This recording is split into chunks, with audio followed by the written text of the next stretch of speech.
Take a dollar bill out of your wallet and look at it for a moment. George Washington in the center, green ink across the back, the word one printed so boldly that there is no possible confusion about what you are holding. It may be the most ordinary piece of money in America, so ordinary that almost nobody stops to wonder why it looks the way it does.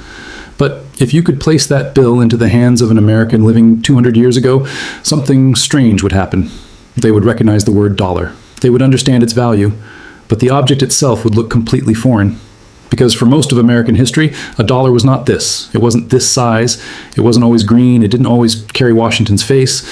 And long before the United States printed anything resembling the bill in your wallet, Americans were already buying land, paying wages, settling debts, building fortunes, and even financing a revolution in dollars. Which raises a deceptively simple question. If the modern dollar bill didn't exist until 1929, what exactly did Americans mean when they said they had a dollar? To answer that, we have to go back much further than 1929, beyond the Federal Reserve, beyond the Civil War, beyond even the United States itself, to an America where money was so confusing that buying something could mean calculating the values of coins from rival empires. Before independence, Britain's North American colonies suffered from a persistent problem. There simply wasn't enough familiar British coins circulating to satisfy the needs of a growing colonial economy. Colonists produced crops, operated workshops, imported goods, exported commodities, borrowed money, paid taxes, and traded across enormous distances. But the coins available for all of those transactions came from a bewildering collection of places. A merchant could encounter British coins alongside Spanish, Portuguese, French, and Dutch money. Values could vary by location, local accounting practices could differ, and shortages of hard currency forced communities to improvise. Imagine entering a shop expecting something as simple as today's checkout counter and instead finding yourself negotiating not only what an item costs, but what the coins in your pocket are actually worth. Money wasn't one neat national system. It was a constantly shifting language that merchants had to understand simply to stay in business. And among all those foreign coins, one became extraordinarily important. It wasn't British, it wasn't American, it was Spanish. The Spanish silver dollar, commonly associated with the famous piece of 8, circulated widely throughout the Atlantic world. Spain's enormous American empire had access to vast quantities of silver, and Spanish mints produced coins whose recognizable weight and silver content made them useful far beyond Spanish territory. These coins moved through ports, ships, trading houses, plantations, markets, and eventually the pockets of people living in Britain's American colonies. This creates one of the great ironies of American monetary history. Long before the dollar became a symbol of United States power, Americans trusted a dollar produced by another empire. And the connection goes deeper. The Spanish dollar could be divided into 8 reales. In environments where smaller change was scarce, coins could sometimes be physically cut into fractional pieces. A quarter of an 8 real dollar corresponded to 2 reales, 2 pieces out of 8. That history helped preserve the old American expression 2 bits for 25 cents, long after people stopped cutting Spanish silver. Think about how strange that is. A phrase that survived into modern American culture carries an echo of a monetary world that disappeared centuries ago. Even the word dollar itself was older than the United States. Its linguistic ancestry runs through European terms associated with the thaler, a large silver coin whose name originated centuries earlier in Central Europe.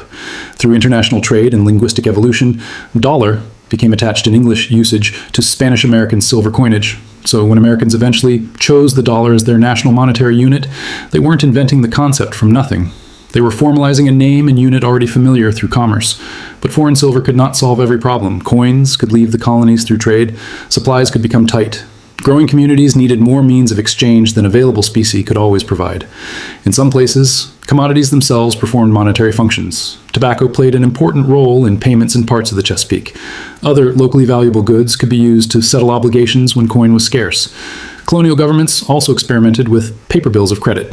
Massachusetts famously issued paper bills in 1690 after a military expedition against French Canada left the government needing a way to pay soldiers.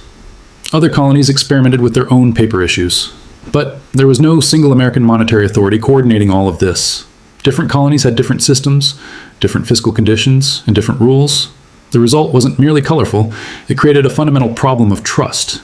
A coin containing valuable silver had something tangible behind it. A piece of paper was different. Paper money was ultimately a promise. Its usefulness depended on whether people believed the government issuing it could manage its finances and honor that promise. British officials became deeply concerned about colonial paper currency, particularly its depreciation and its effects on creditors. Parliament responded with Currency Acts in 1751 and 1764 that restricted colonial paper money practices. To British policymakers, this was financial regulation. To many colonists, already frustrated by imperial control, monetary restrictions became another example of decisions being imposed from across the Atlantic. Then came revolution, and suddenly the argument over money stopped being theoretical. In 1775, the Continental Congress was attempting something almost absurdly difficult. It was organizing resistance against one of the world's great military powers without possessing the financial machinery of a normal sovereign government. An army needed food, muskets needed ammunition, soldiers needed wages, supplies had to be transported. War consumed money at a terrifying speed. Congress could not simply fund those expenses through a mature federal tax system because no such system existed. So it turned to paper. The Continental Congress began issuing notes that became known as Continental currency. Their denominations were expressed in dollars, reflecting the monetary language Americans already understood. At first, accepting these notes required an extraordinary kind of confidence. Holders were effectively being asked to believe that a revolutionary political project fighting for its survival would eventually possess the resources and authority necessary to support its obligations. For a while, that confidence carried enormous weight. But wars don't become cheaper because governments are desperate. More notes entered circulation. Wartime shortages disrupted the economy. Confidence weakened. States issued paper of their own. Counterfeiting added another layer of damage, with the British famously encouraging counterfeit Continental notes as a weapon against the revolutionary economy. The value of Continental currency collapsed. Imagine being paid in paper that loses purchasing power while you're still holding it. Imagine selling food today and discovering that the notes you accepted can buy dramatically less months later. The currency that had helped finance independence became a warning about what could happen when confidence in paper money disintegrated. Eventually, Americans coined a brutal expression for worthlessness, not worth a continental. And that phrase reveals something deeper than failed currency. The revolution didn't merely give America independence, it gave the new nation a financial trauma. The generation responsible for building the United States had watched paper promises deteriorate in their own hands. They had seen monetary disorder become part of wartime suffering. They understood that a government could print numbers on paper far more easily than it could create the real wealth those numbers claimed to represent. So when independence was finally won, America faced a question almost as difficult as winning the war itself. What should American money actually be? The obvious answer seemed to be something paper could never pretend to be: metal. Gold and silver had weight. They crossed borders. They did not require faith in an unknown bank hidden hundreds of miles away. A silver coin didn't need to persuade you that it was silver. The new republic would soon attempt to build an orderly national monetary system around that idea. But there was a problem nobody could permanently escape. America was about to expand across a continent. Its population would grow, commerce would accelerate, banks would multiply, roads, canals, farms, factories, and cities would demand more credit and more money than bags of metal could conveniently provide. Paper had already betrayed America once. Yet America was going to need paper again, and when it returned, the result would be far stranger than anything the revolutionaries had experienced. Because for decades, the dollar in an American's pocket might depend on which bank printed it, where that bank was located, whether the merchant trusted it, and whether the institution behind it even existed by the time someone tried to redeem the note. The modern dollar was still more than a century away, and before America could create it, the country would first have to survive an era when almost anyone with the right bank charter could put their own version of a dollar into circulation. America emerged from the Revolution with independence, territory, ambition, and a profound distrust of paper money. The Continental had demonstrated how quickly a printed promise could collapse when confidence disappeared. So the new nation tried to anchor the dollar to something that seemed harder to manipulate: precious metal. In 1792, Congress passed the Coinage Act, establishing the United States Mint and formally defining a national system of dollars, cents, and coins. For the first time, the country had an official monetary architecture of its own. It looked like the chaos might finally be ending, but America was about to discover that creating a dollar was much easier than getting enough dollars into the hands of a rapidly expanding population. The new system was built around gold and silver coins. The dollar itself was defined in relation to silver, while gold coins circulated in larger denominations. This gave American money something paper had failed to provide during the Revolution: tangible value. A silver dollar was not merely a government promise printed in ink. The metal itself had worth. People could weigh it, recognize it, and trust it across enormous distances. And in a young republic still suspicious of concentrated government power, that physical certainty mattered enormously. There was only one problem: there wasn't enough of it. The United States was expanding faster than its monetary system could comfortably follow. Farms pushed westward. Towns appeared along rivers and roads. Merchants needed credit to purchase inventory. Farmers needed loans before harvests. Businesses needed money to pay workers and suppliers. Land changed hands. Canals and transportation networks connected markets that had once been isolated. An economy that had once operated along a narrow Atlantic coastline was beginning to stretch across a continent. Gold and silver were valuable, but they were inconvenient. Large quantities were heavy to transport, vulnerable to theft, and dependent on supplies of precious metal that could rise or fall for reasons completely unrelated to how much money Americans actually needed for commerce. The country had tried paper and been burned. Now, commerce was quietly forcing paper back into American life. But this time, instead of one national government printing a standardized currency, banks became major issuers of paper notes. A banknote was essentially a promise. A bank might issue a $5 note stating that the bearer could present it and receive the corresponding value under the terms governing that note, commonly in specie such as gold or silver coin. If people trusted the institution, carrying its paper was far easier than carrying metal. In theory, it was elegant. In practice, it became astonishingly complicated. By the decades before the Civil War, Americans encountered notes issued by hundreds of banks. Designs varied, names varied, financial strength varied, redemption arrangements varied, and most importantly, trust varied. Imagine that it is 1855. You sell goods in Ohio and receive a $5 banknote issued by an institution you recognize. To you, it may be worth something close to $5. Then that note travels east in somebody else's pocket. Eventually, it reaches a merchant who has never seen the issuing bank and has no easy way to know whether the institution is healthy, struggling, fraudulent, or already closed. Does he accept it? Maybe. But perhaps not for $5. He might discount it because redeeming it would require distance, time, uncertainty, and expense. A dollar, therefore, could have a printed face value and still command something different in an actual transaction, depending on who issued the note and where it was being spent. Think about what that would mean today. Imagine traveling from Pennsylvania to New York and discovering that the $100 in your wallet might be treated as $92 because the cashier doesn't fully trust the institution whose name appears across your bills. That wasn't some strange technical problem hidden inside banking offices. Ordinary Americans had to deal with it. And then came the counterfeiters. The enormous variety of banknotes created an almost perfect environment for fraud.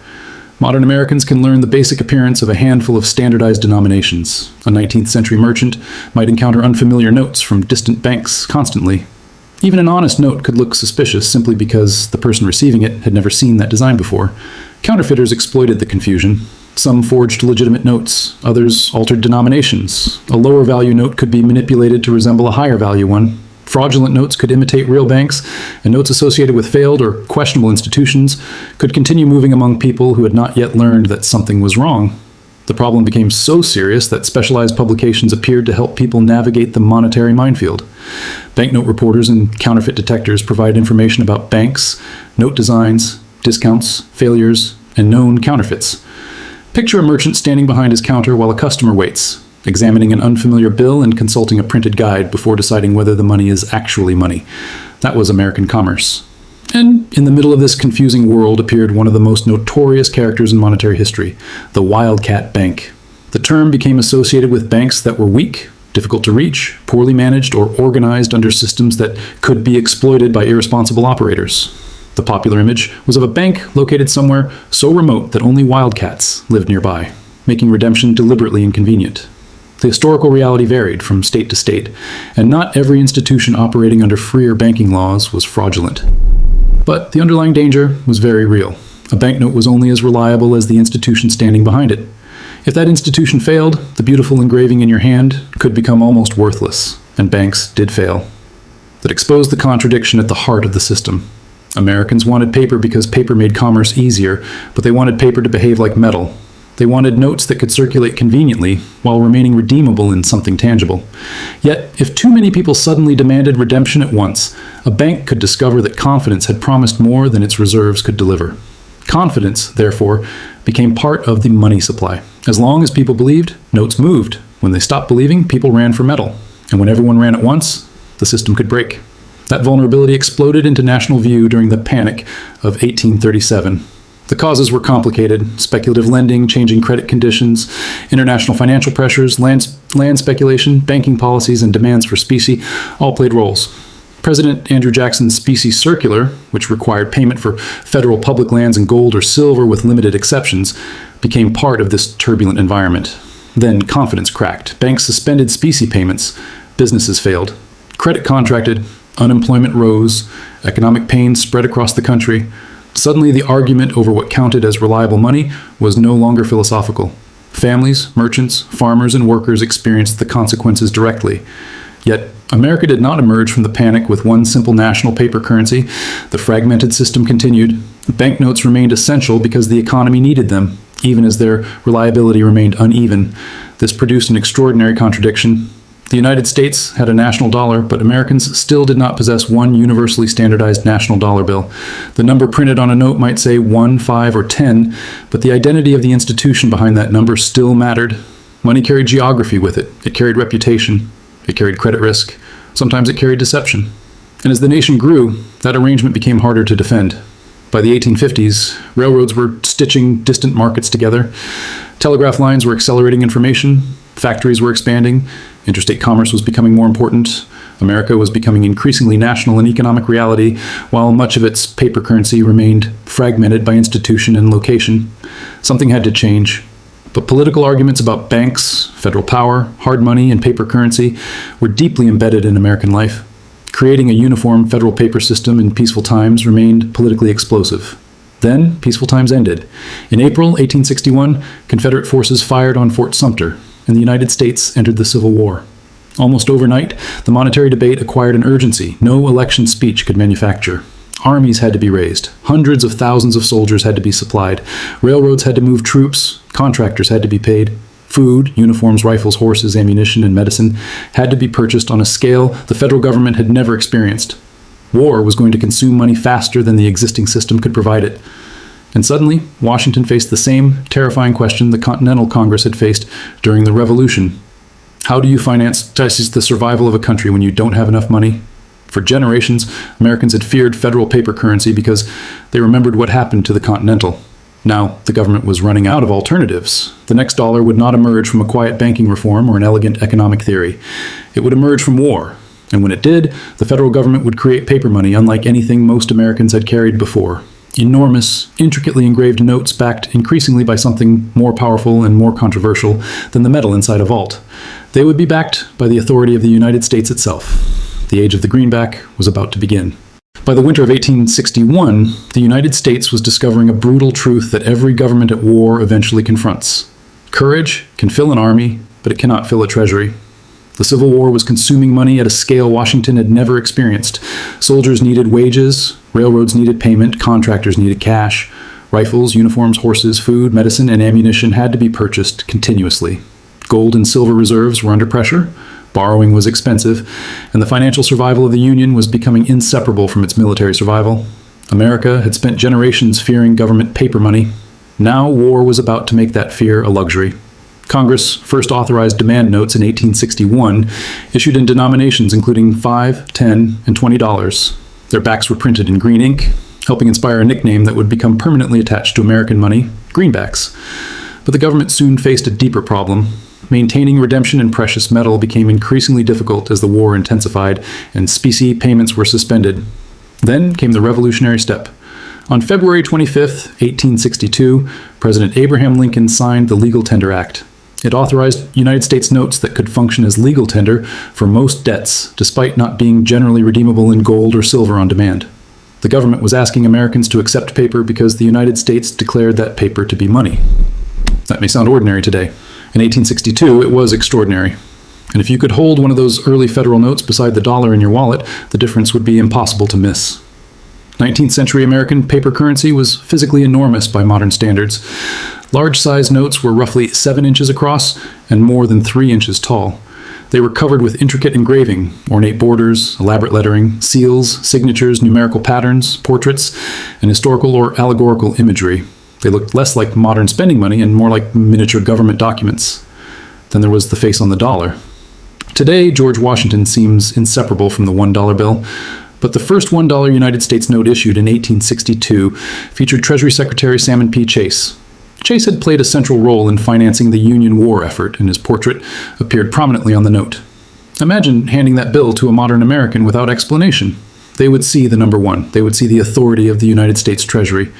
But instead of Washington, the familiar father of the country, they would be staring at a Treasury Secretary most people today could not identify. Washington appeared on later $1 United States notes, including the redesign series of 1869. Even then, however, America was nowhere close to the simple currency system we recognize today. Because greenbacks did not replace every other kind of money, they joined them. The National Banking Acts of the 1860s created federally chartered national banks that could issue national banknotes secured by United States government bonds deposited under the national banking system. The arrangement simultaneously encouraged a more uniform currency and created demand for federal debt. But individual banks still mattered. A national banknote could literally carry the name of the issuing institution. Over time, additional forms of federal paper currency appeared. Silver certificates entered circulation following legislation in the late 1870s, representing silver held by the Treasury. Gold certificates existed in another part of the monetary system, representing gold deposited with the Treasury. United States notes continued circulating. National bank notes remained present. Eventually, Federal Reserve notes would join them. So imagine opening your billfold near the end of the 19th century. One note might be a United States note, another might be a national bank note, another could be a silver certificate. Their designs, seals, legal characteristics, and institutional origins could differ dramatically. They were dollars, but they were not all the same kind of dollar. And visually, some were spectacular. American currency designers filled large notes with an extraordinary amount of detail. Eagles spread across engraved landscapes. Historical figures appeared beside elaborate borders.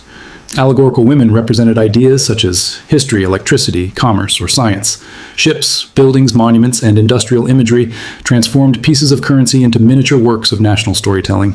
Perhaps no series demonstrates this better than the educational series Silver Certificates introduced in 1896. The famous $1 certificate presented an allegorical scene commonly known as History Instructing Youth, with the Washington Monument and Capitol incorporated into the composition. It was beautiful. It was also enormous compared with today's dollar, and that increasingly mattered. America was changing faster than its currency. The population was growing, cities were expanding, industrial corporations were becoming enormous, railroads connected national markets, banking relationships became increasingly complex. Yet the financial system still suffered from a fundamental weakness. When fear spread and people desperately demanded cash, there was no modern central bank capable of acting across the entire system as an elastic source of liquidity. That weakness became terrifyingly visible in 1907. A failed financial speculation helped trigger a crisis of confidence in New York. Depositors rushed to withdraw funds from vulnerable institutions. Trust companies came under pressure. Credit tightened. Fear moved through financial markets, and into the center of the crisis stepped J.P. Morgan. Morgan was not literally a one-man central bank, but his role demonstrated how much the system depended on private financial power. He helped organize bankers and financiers to provide liquidity, support endangered institutions, and contain the panic. Think about what that revealed. One of the world's largest economies had reached the 20th century without a central institution capable of responding to a nationwide financial panic in the way reformers believed was necessary. The crisis became powerful ammunition for change. After years of investigation, argument, and political conflict, President Woodrow Wilson signed the Federal Reserve Act in December 1913.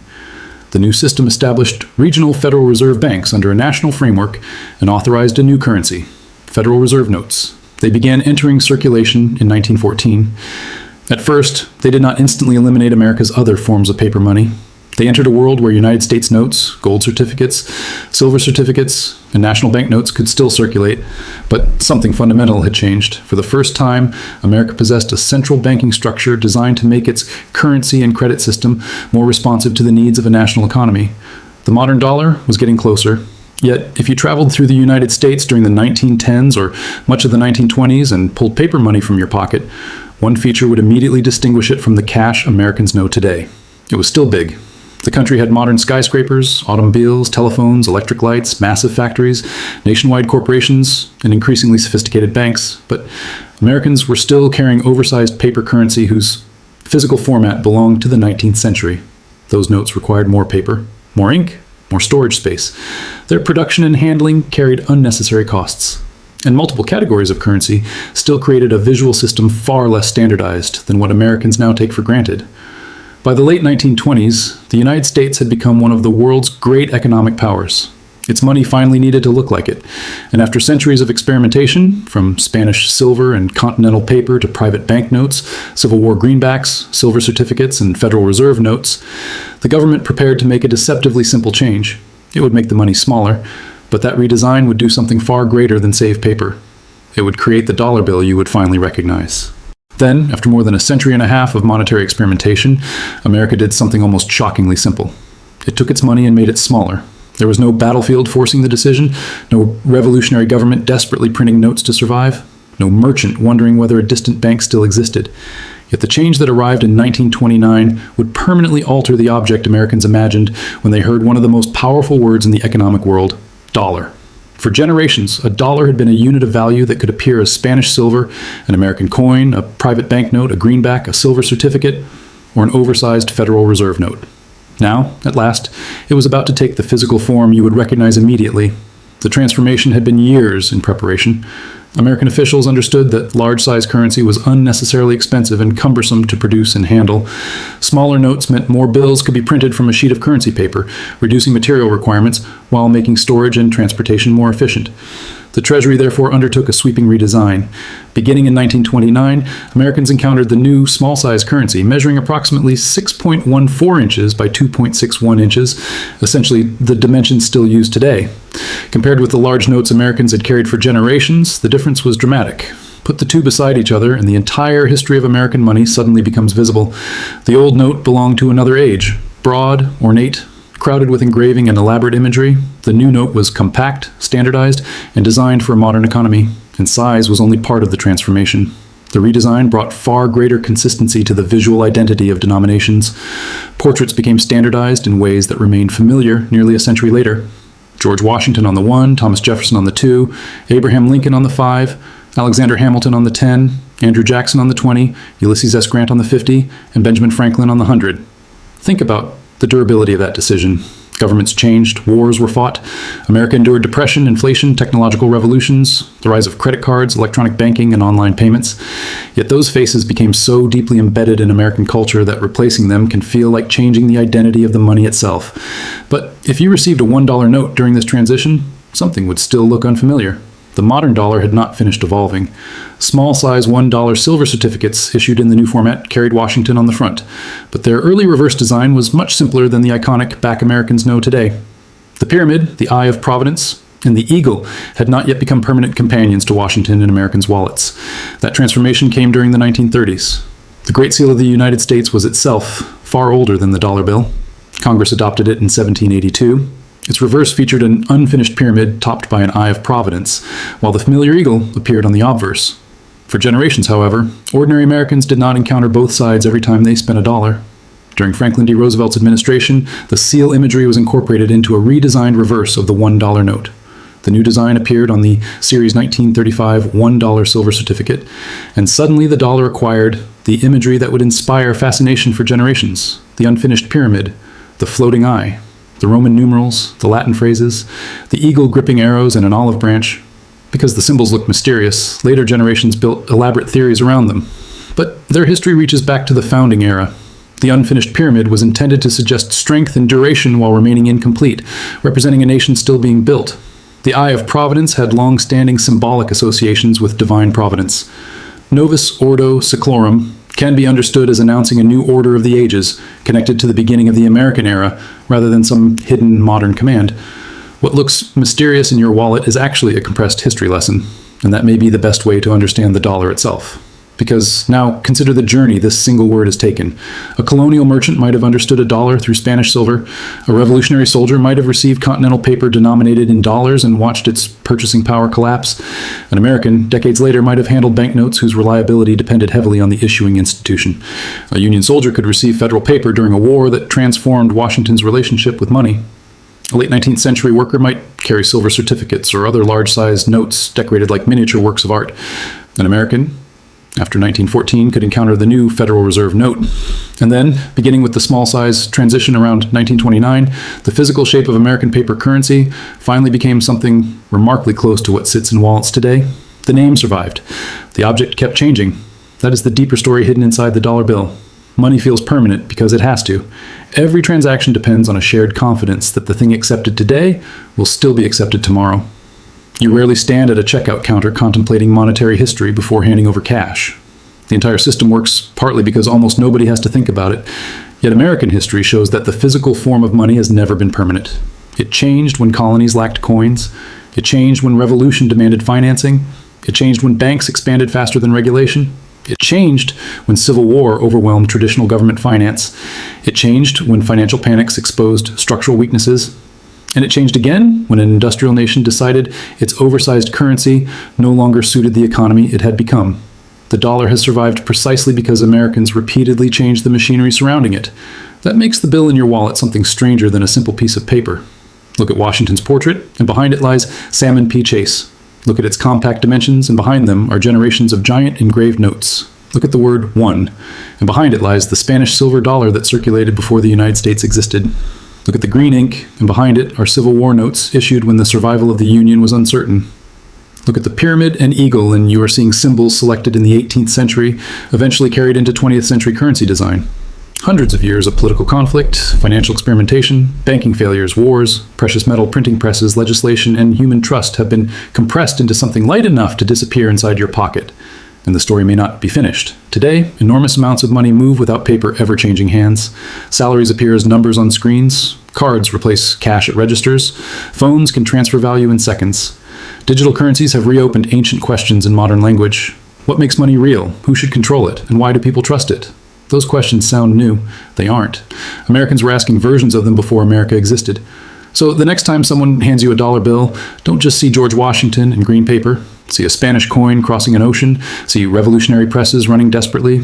See merchants studying unfamiliar banknotes. See Civil War Treasury officials searching for ways to finance survival. See bankers confronting panics, reformers building new institutions, and government engravers shrinking an enormous piece of currency into the familiar rectangle you know today. The dollar bill was never inevitable. It was built through centuries of trial, failure, adaptation, and trust.